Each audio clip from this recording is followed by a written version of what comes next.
I'm kind of like an anomaly for the Cuban Chinese, I guess. And this is something that I do have a very clear memories of. My grandfather, he didn't marry another Chinese woman. He married a Cuban woman who was like blonde and had green eyes. So that was always strange.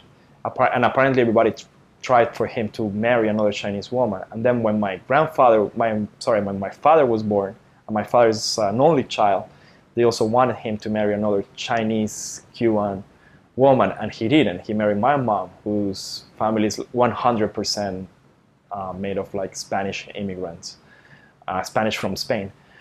And then I was born, and I have these memories because in Havana, the Chinese had their societies, and their societies were created based on the region they were from. So they would like get together every so often, especially to celebrate the Chinese New Year and everything. And I remember that everybody was very Chinese, and even the kids had like Asian, Chinese faces and everything, and I didn't. So it was kind of like shocking that I was one of them, but I didn't look like them in a way. So in my generation, we didn't speak Chinese at all, and I think even my father's generation didn't learn Chinese either, because at least in the case of my grandfather and his friend and everything, what they spoke was Cantonese. They never learned Mandarin. Mandarin became the official language in the country and everything many years later after they had left China.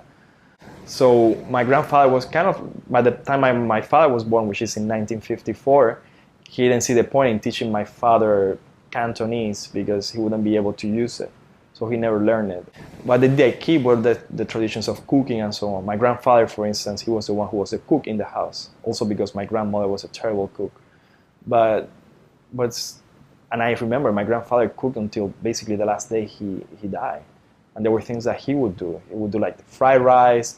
There was something that had to be cut. My grandfather would be the one cutting it.